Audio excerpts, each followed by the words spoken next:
Wow, look at this, guys. What do we have here? A beautiful, beautiful small printer.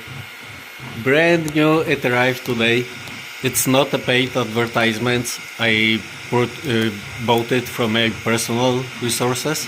It's part of my commitment to the project and to make the mounts compatible and the system compatible with this beautiful printer.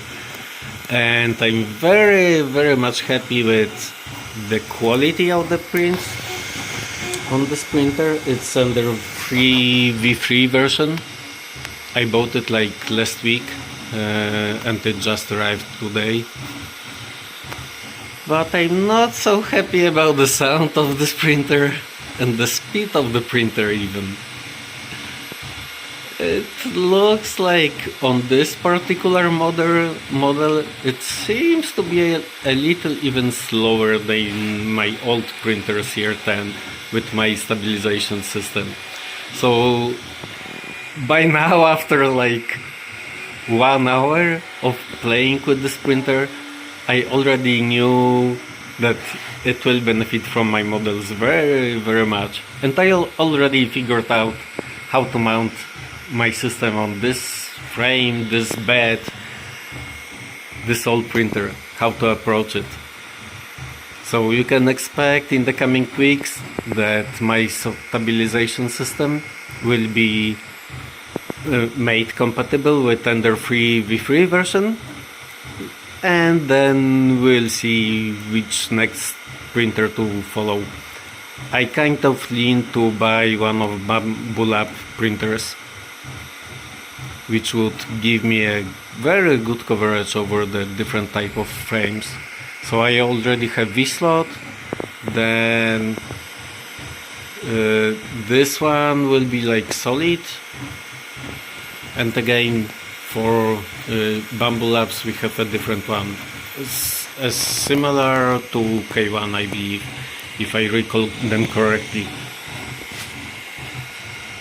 So you can see that I try to, it's going with the typical speed, what they call typical speed. So I sliced it with 300 millimeters per second speed, but then I believe the walls were cut by half of the speed and so on. It's using the default Ultimaker Cura settings for the speeds.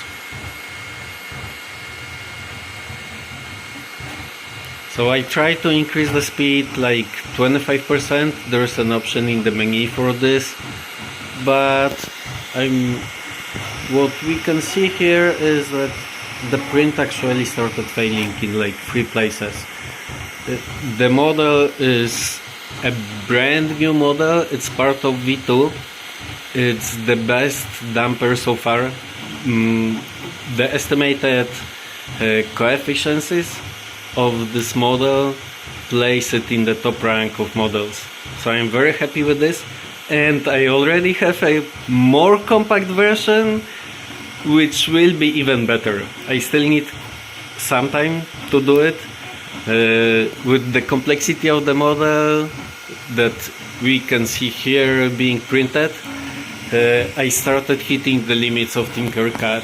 So I started having issues with grouping, I started having issues with exporting the models, even when I converted everything to parts, what they call parts in Tinkercad, where you can like save your current or selected models as the template or as the skeleton, and then or component maybe better, and then use it across your projects. So I did all that, but that didn't help. I needed to wait for a single export of this complex model for entire day, like trying to even group it, trying to export it, trying to save it as a part, so that I can combine it with some next parts